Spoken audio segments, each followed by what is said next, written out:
mi nga salaamaaleykum am internaute Thiès Info salaamaaleykum mbokk yi nga xam ne yéen a ngi ñuy teewlu di ñu seetaan ci Thiès Info ñu ngi am mbégte contentement di leen dalalaat bu baax a baax ci Thiès Info kenn ku nekk ci yéen fa ngeen nekk fekk nañ la fa nga nekk ni la jàpp loxo nuyu la suñu loxo waaye itam nuyu la suñu xool comme ni ko kii nga xamante ne moom laa toogal di waxee di Baye Cheikh mi nga xamante ne nee naa leen bu ñu ne benn dëkk ñaari gaar mën nañ ne ñett ndax moom weesu na gaar ma koy nuyu bu baax a baax muy sam papa bu baax mbokk yi tey ji nag ma seet ko fas yéene waxtaan ak moom ci jamono ci li xew ci jamono Baye Cheikh ñu ngi lay siyaar. Fall maa ngi lay xuma nag gumbal lu laa war a wax ma mais Fall maa ngi lay am mbégte di mayte maa ngi lay fay ci sa nuyoo ndax dañoo wax ni nuyoo du farata mais fay nuyoo mooy farata kon farata la ci man ma ne la wa aleykum salaam wa rahmatullah taala wa barakaatu.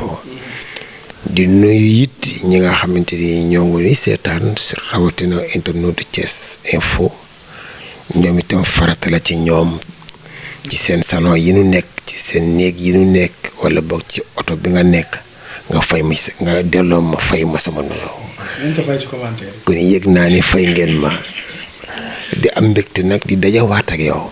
ndax daje woon nañ fi dajewaat fii maanaam daal yow doo gan ci man du ma gan ci yow. kontaan naa ay ca man itam noonu laa daal di bëggee bu baax a baax bëgg ci ñaar ñi ma jàkkaar lool Jabel ak ki nga xamante ni moo di Aram Kama kontaan ci ñoom kontaan ci yéen ñi ñuy teewlu sëñ Cheikh Seck Baye Cheikh Seck ñu bari Baye Cheikh la ñuy wax sax ah c'est ça voilà fi mu toll nii tembe li nga xamante ni ci ngeen nekk di ci yëngatu ba askanu sunu gaal gi yëpp xam leen dafa bëri coow li bari na lool am diw jàppal diw problème mu yoreel na ma yoreelu ma tey jii boo amoon looy wax ñi nga xamante ni ñoom ñoo nekk ci coow loolu ku ci mel ni Serigne Ngagne Sogui ba ci coowul Baye Fall lii ak waa Soleil Levant ainsi de suite tey jii lan nga leen di wax mais dañuy ñëw ci Serigne Ngagne ak Sogui ba pare ndax Serigne Ngagne moom ku ko xam-xam la ci waaye yow it ku la xam-xam ko. non xam nga man yàlla ñu ma tiim sax gis nga yi ngi may wax nii sax yaa may jox information bi. tellement que dama amul jot di diglu ko wax lee ak waxul lii daf may fekk yeneen yitte mais ci li ma jàpp daal moo di xam nga làmb mook coow ànd ku bañ coow bul tëgg làmb théâtre du ma ne mook làmba yem ndax ba bokk nu ay fu nu jëm mais coow fi lañ ko fekk fi lañ koy bàyyi mais l'essentiel nañuy wax l'essentiel te bàyyi détail te balaa coow di am ña war a daje wax nañu daje wax déggoo wax ni les guerres yi am yëpp muy première guerre mondiale ak deuxième guerre mondiale ba ci la poutination xam nga la tudde poutination la poutination Poutine qui est en train de poutiner kooku bu nu toogoon autour d'une table duñu yàq benn bâtiment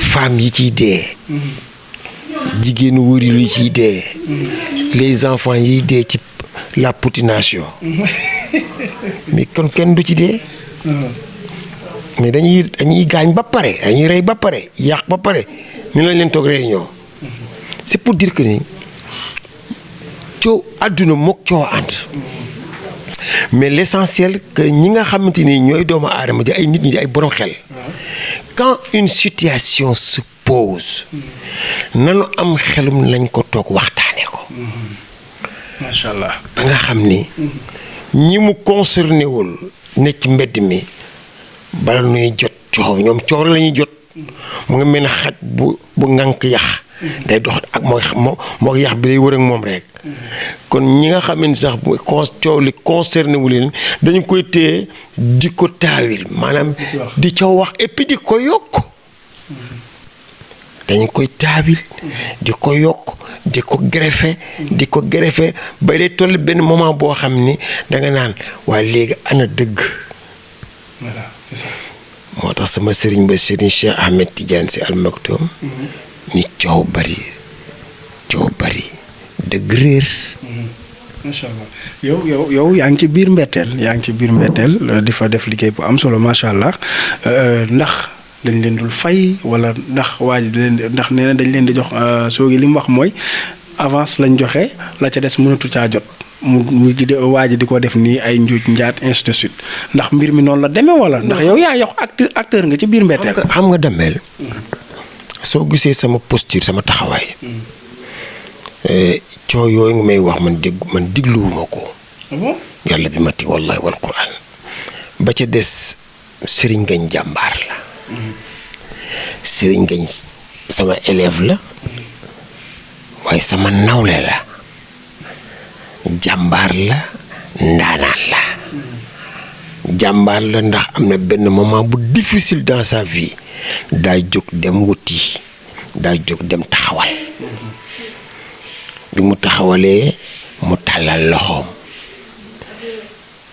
bi mu tàllalee loxoom ña am jot gëm vision gëm projet am wuy si ko Mbetteel a fait combien de saisons 4 saisons ou 16 saisons waaw waaye léegi waaw loolu durant boobu yëpp muy def téye dëkk bi nii bës bi maanaam di def lu xam nga bës mën naa am te la ngay def defuwut waaw bës mën naa am te la defuwut dara lu nit mën a teg loxoom lu nit mën a jàng xam nga bës bu fekkee da ngaa teg loo xamante ni dafa jaar yoon am bës muy cere ju ànd ak diw kon Serigne Ngagne dafa am way ya ca des nag ñëm ko séqal mooy li ma sama njalbeenu wax nañ toog waxtaane ko. mais wàllu bor boobu mënuma la ci wàllaay mënuma la ci wax parce que man dama jigewul wàllu gis nga bu ma daan joué ci Mbetteel dañ naan ma rek am nga séquence tel jour nga koy joué solo lii ma ñëw taal sama oto ñëw duma sax gisanteeg Serigne Ngagne mi promoteur bi damay ñëw rek joué li may joué rek taal sama oto dem dinaa toog ñaari fan wala ñetti fan Ngagne woo ma ni ma mais yow li ma yor ni yaa ko moom kaay jël si ko kaay ma fay la. macha allah. ma sant te yàlla ne xoolal kii maa ko dugal ci théâtre daan ko fay.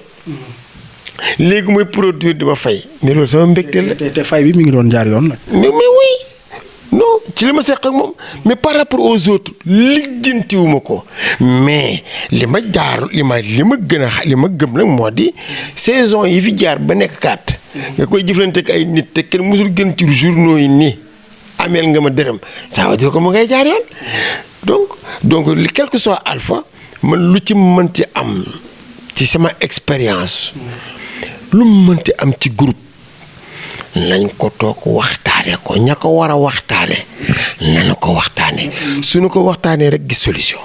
mais Dërëm Gadio da ngeen a bokkoon di liggéey moom da doon liggéey ak Ngagne lan moo ko lié ak Dërëm ak Ngagne.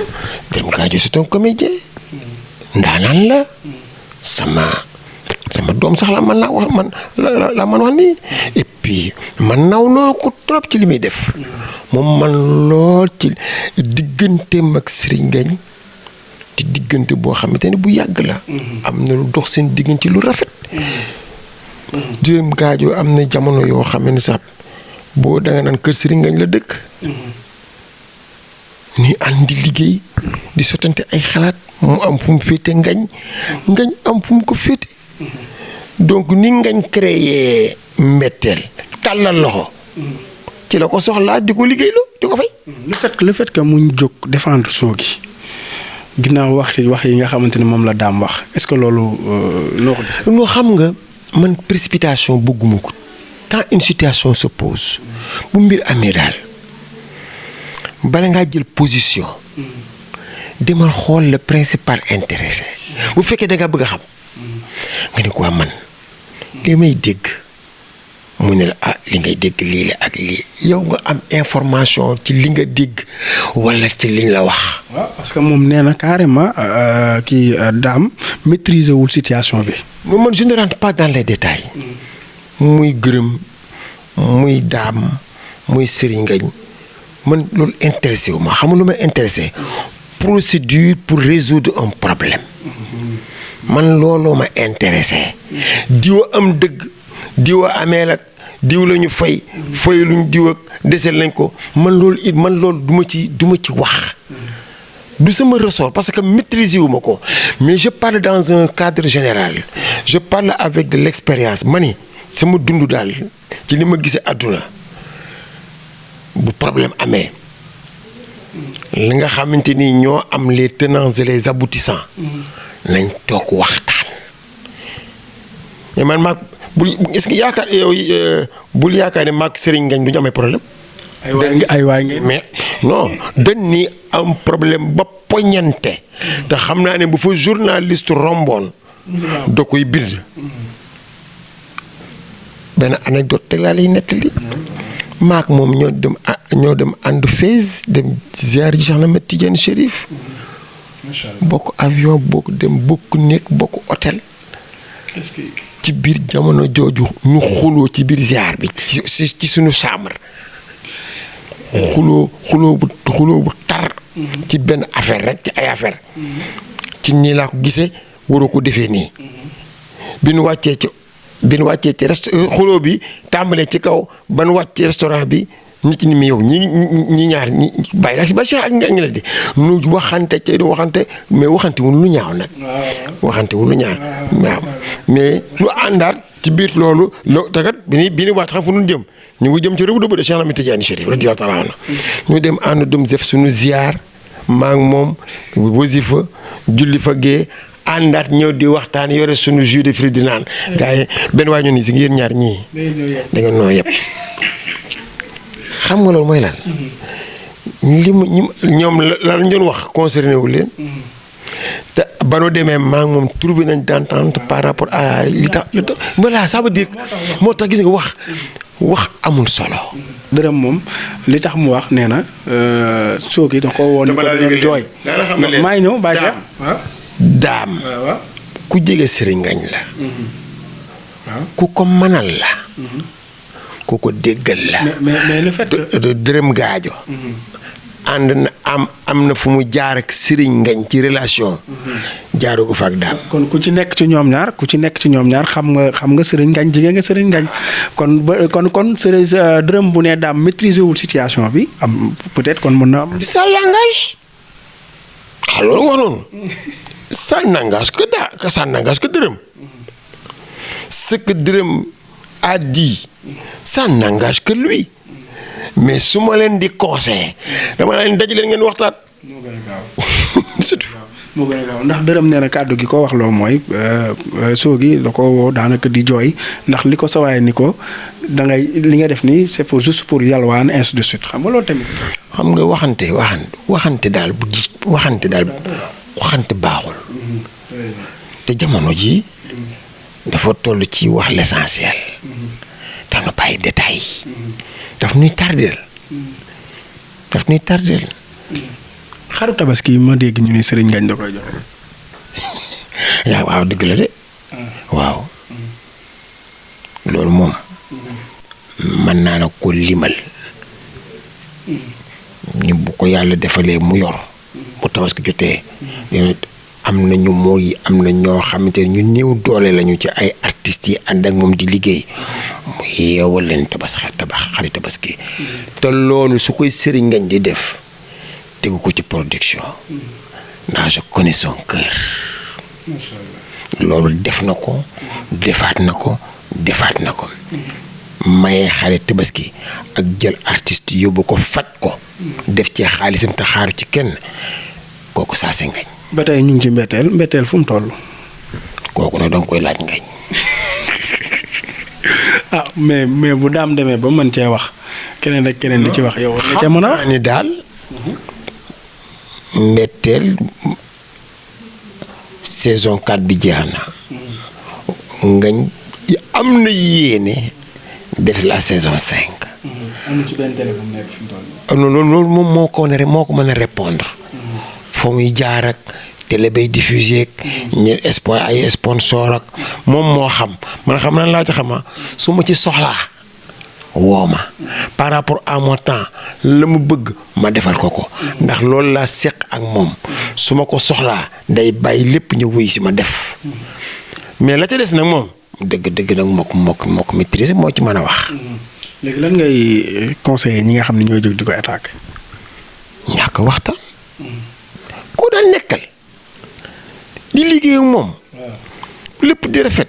ngeen di liggéey lépp di rafet macha allah moom mu wóolu la booy la ci production mais soo amee loola naqari mais nit day am la ko naqari mais demal ca moom waxtaan ak moom solution génn mais xam ma lan laa bañ waxuma sax par rapport ak situation bi may interpréter je parle dans un cadre général nanu bàyyi ku mer rek génn télé réseaux sociaux yi naan ko moytu ndax ki nga xam ne néewul seew ba nga wax ñomme nu TikTok ko nu séddale ko ci marché bi kenn ku ne jël sa wàll.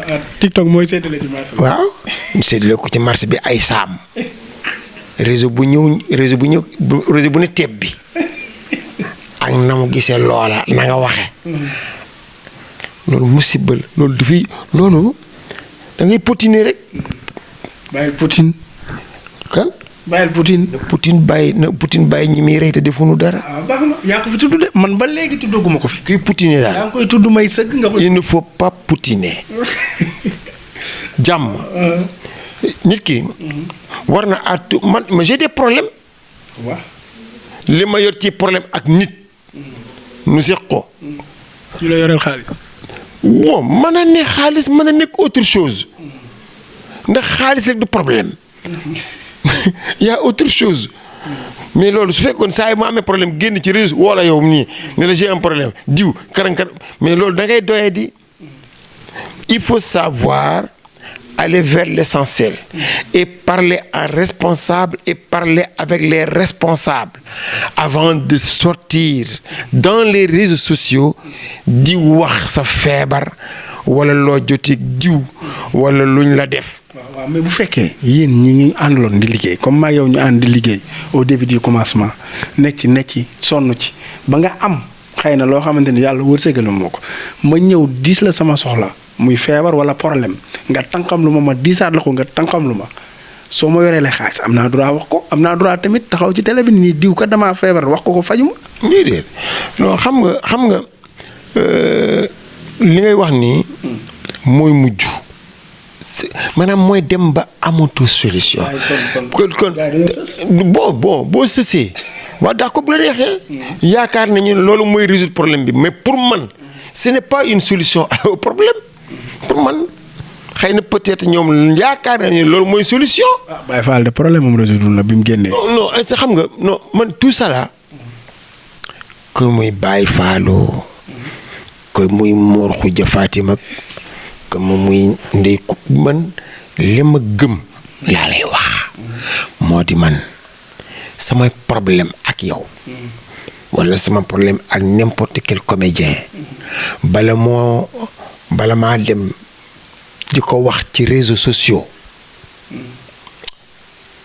du bari du gaaw. da ngay sës rek. non du gaaw maanaam man réseaux sociaux dama ko deful arme dama ko deful résolution de problème pour man du résolution maanaam siiwal sa problème la. d'accord mais Baye Cheikh xam nga yow macha allah yaa ngi sant yàlla.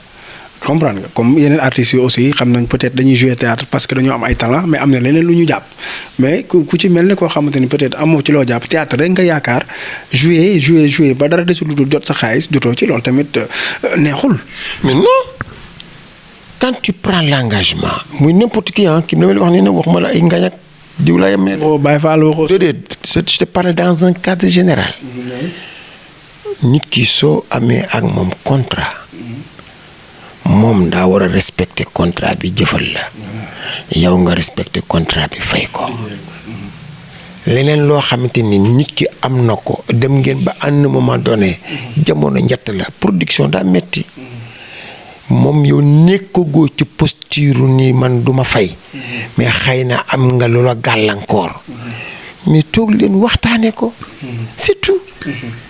en tout cas théâtre bi daal bëri na problème parce que même keroog Baye Fall mi ngi naan. problème bi fi jóg am na ku ko yoreel xaalis keroog laaj naa ko tur bi mais jotuma koo wax mais moom it nee na am na ku ko yoreel xaalis soo gi génn ne am na ku ko yoreel xaalis gis nga problème mu bëtam yi également nekkoon na coow loo xamante ni bi mu génnee wax ci lay soog a saafaraw ba mu commencé takk ay verres yoo xam daanaka 1 million la xam nga loolu tamit daanaka wax bi tamit des fois day jur. ah bon ñoom ñoo ko def solution mais la muy yàq mu ëpp la muy defar yàlla nee na ci alxuraan bàyyi leen carte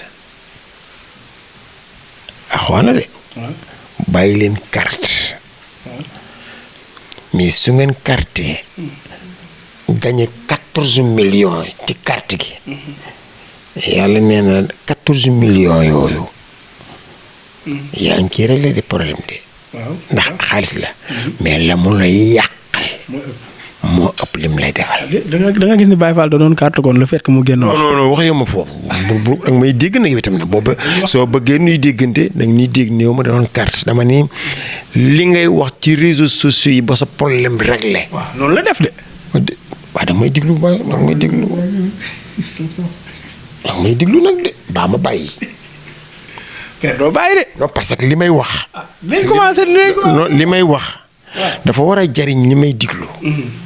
man ma jariñu ci. yow nga jariñu ci.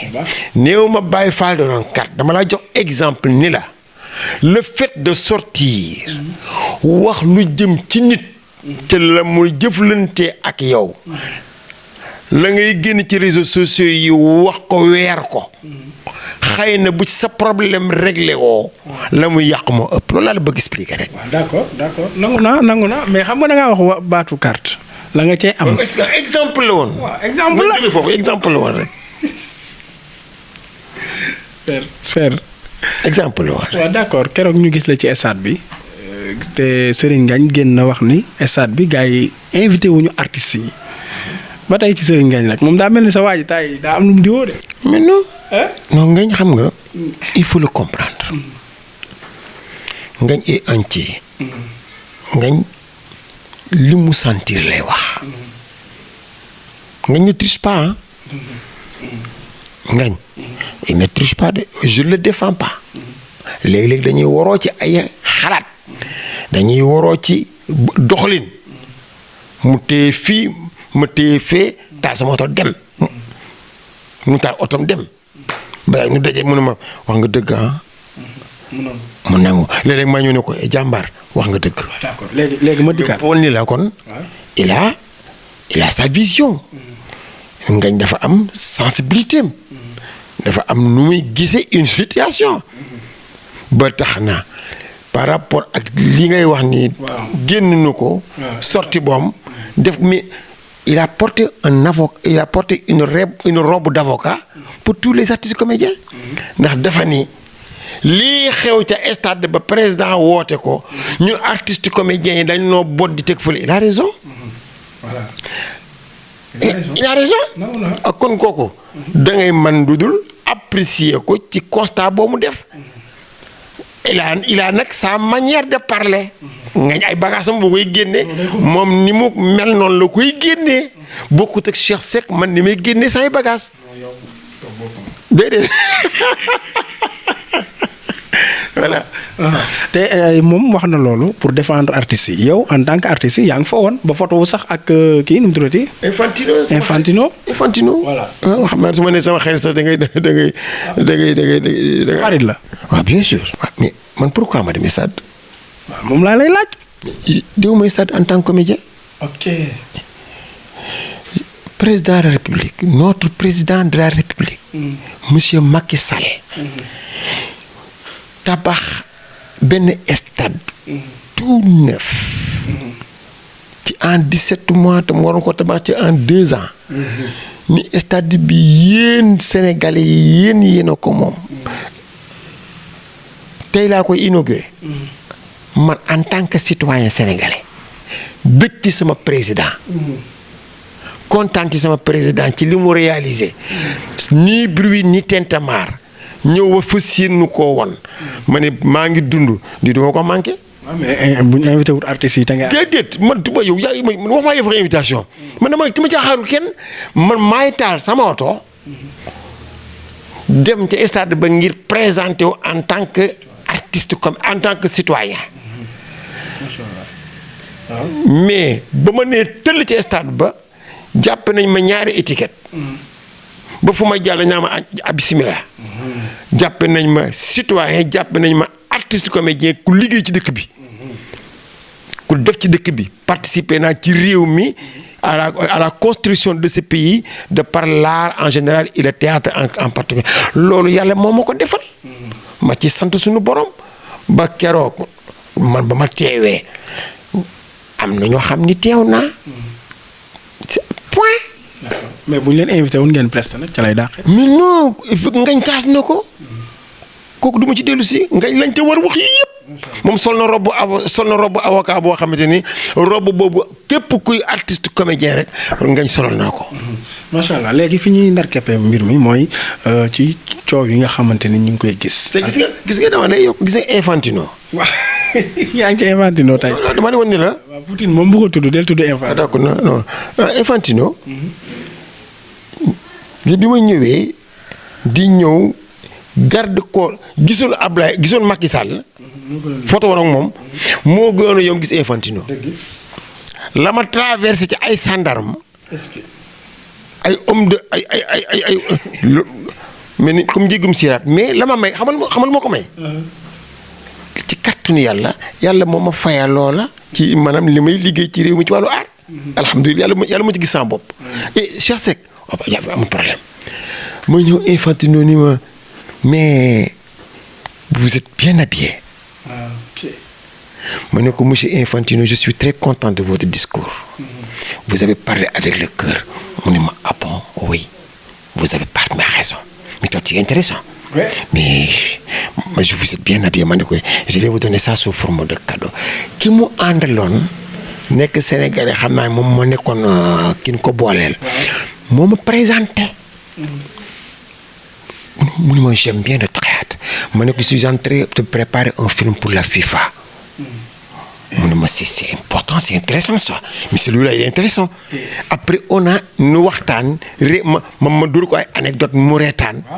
c'est après mu jox ma numéro. oui mu jox ma numéro. après nga jox am problème mu jox ma numéro nu daal di c'est lui qui m'a dit man nee ma ko kaay na photo de mu ne ma kaay na photo. après la photo on a échangé le théâtre et le foot. pendant presque 20 minutes ñu koy xaar mu may ma jot googu mais loolu lan moo ma ko may loolu. macha allah mais théâtre moo may loolu. macha allah sant yàlla. kon nag coow li am ci théâtre bi moo xam soleil levant woo mbetteeloo ainsi de suite coow li daal.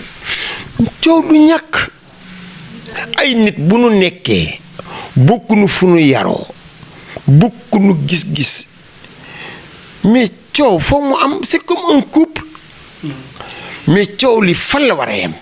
est-ce que gars yi fàttewuñu li leen dugal ci théâtre. waaw non parce que théâtre cadre bi lan la. éduquer informer distraire divertir mais loolu mooy rôle bi mais ay nit ñu daje muy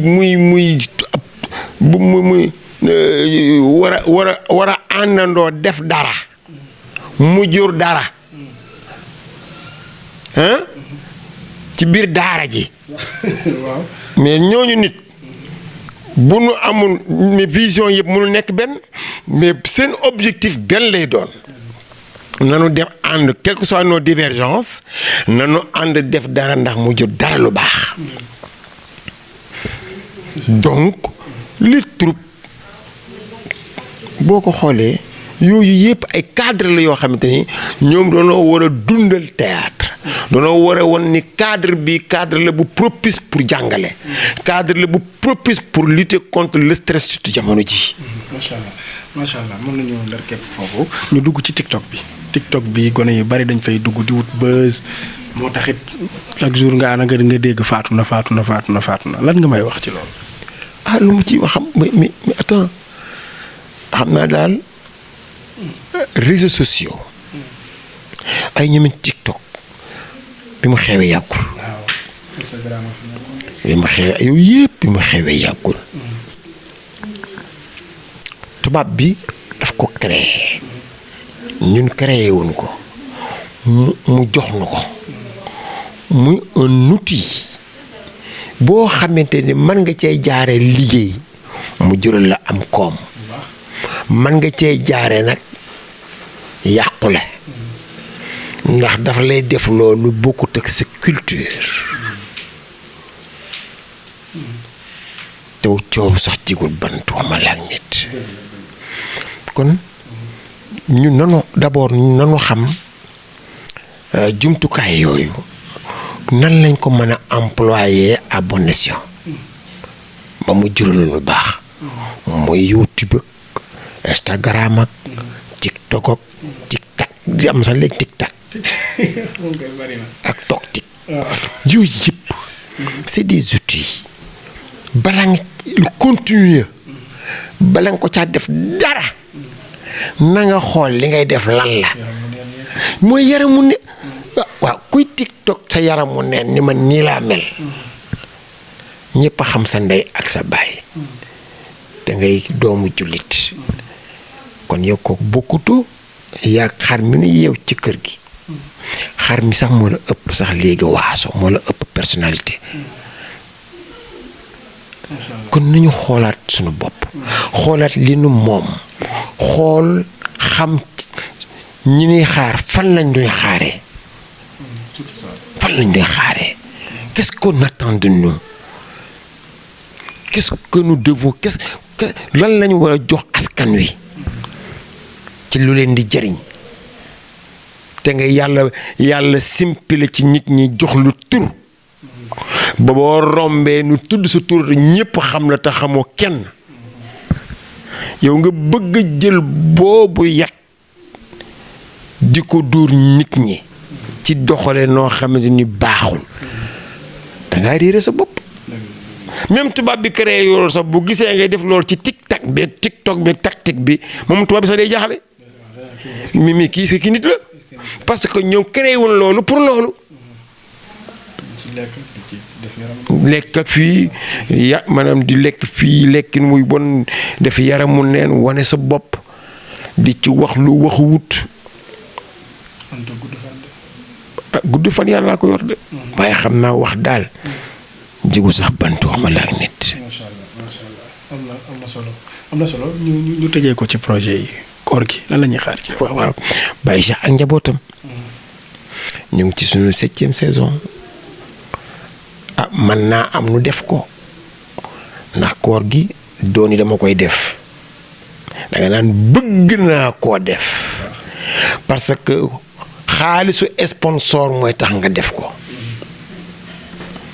kii am ay produit am bëgg nga jaarale ko ci Baye Cheikh ak njabootam ak ci kàttanu yàlla ni ko nit ñi di xaar parce que Baye Cheikh ak njabootam man dem naa ba benn moment bëggatuma koon def ndax amutuma jot gi mais nit ñi ñoo koy bëgg Baye Cheikh ak njabootam vraiment dafa neex ba samay soxna samay doom ba defal rek di nga am bëgg-bëgg bi mais léeg-léeg sax doo ko def parce que mënoo ca def sax xaalisu bopp il faut que annonceur ñëw ni la man kat sama lii la dama ko bëgg a jaay jaarale ko ci Baye Cheikh ak njabootam génne jox la ay frais taxaw nga war a fay comédien yi war a fay télé bi war a restauration taxaw transport taxaw dafa metti mais askan wi mën nañ koo xaar.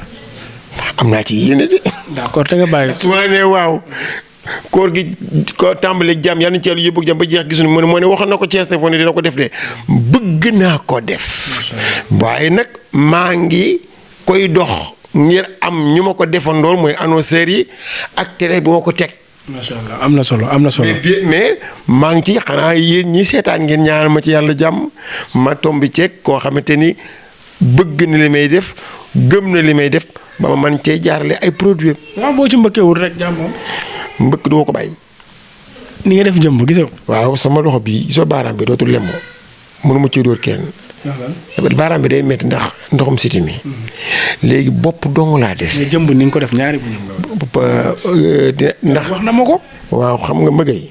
waaw mëgay mëkkuma ko sax ama ko ferasu mais su ma ko bëggoon dëgg. kon maar day taali. mais moom nee na mëkk bi li muy metti caaya nga ko ci jox. caaya. mais waaw mbëkk bi. gis nga def mbir. yàlla def ci du xewi mukk xoolal mbëkk bi kañ la woon. ñetti koor jaar na fi. mais ba tey daa mel ni. affaire boobu tey la.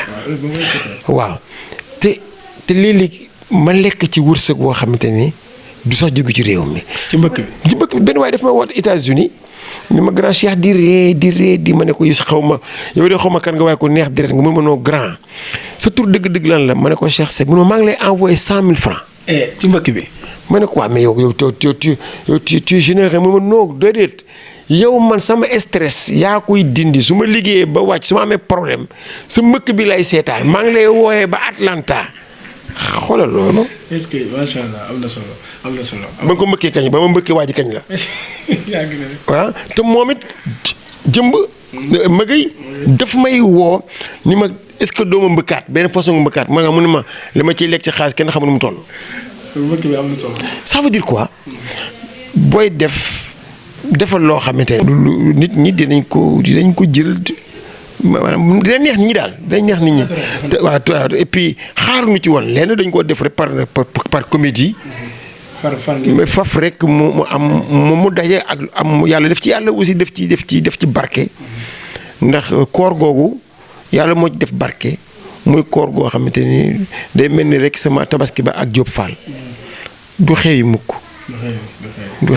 sama tabaski ba ak Diop Fall ak ñu mel Guèye Teranga ak bu dërëm gaajam mi tabaski boobu fait partie de mes meilleurs tabaski ndax Lamarana Diallo képp kuy def koor war nga ko jox àddiya ndax moo fi indi koor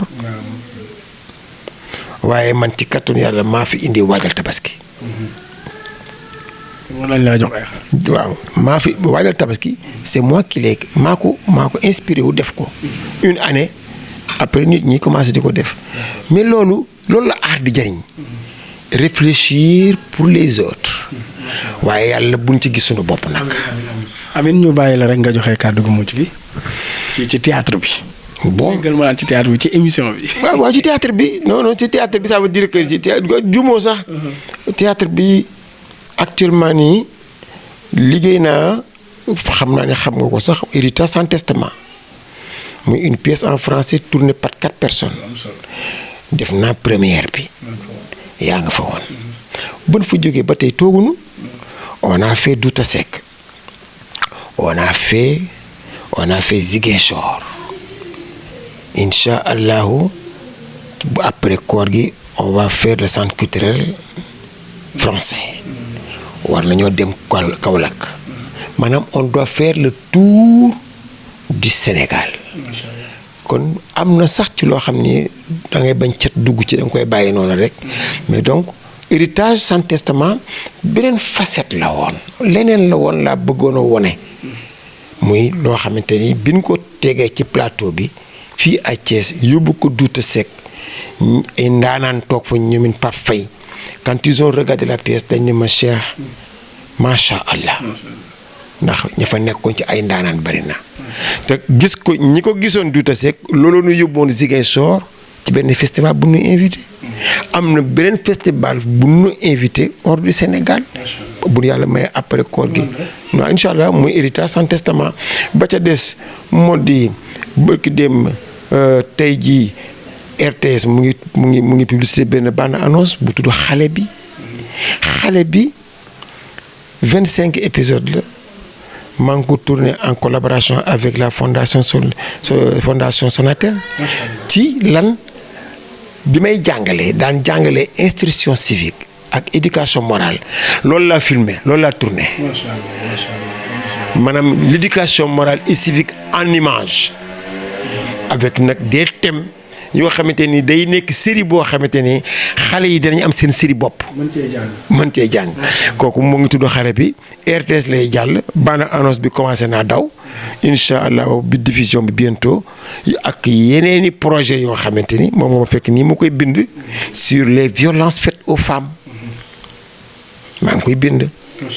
ensuite maa ngi bind ensuite kooku maa ngi koy bind di ko war a jox ay ONG ñoom ñoo koy fas yéene financé ça veut dire que ñun ñu ngi ci loolu ci di ñaan nag di jox artistes yi lii ma leen di bëgg a wax maa ngi ci biir li nu yor tuutiwul ndax yàlla deful ñëpp nu ay artistes nit mën naa am xam-xam te doon artiste nit mën naa nit sax mën naa am xam-xam wàcc alxuraan jàng téere yëpp bañ a nekk conférencier day am donc bu la yàlla defee nit simpi la ci nit ñi def la artiste comédien ba boo rombee ni tudd sa tur te mënoo jaar ci turam boo rombee ni ndiiraan woo la ndiiraan topp la boo rombee ñëpp bëgg a photo ak yow te gënoo leen ndey gënoo leen bàyyi dafa am noo war a taxawee daa am noo war a toogee daa am foo leen war a féete da nga war a bàyyi xel sa bopp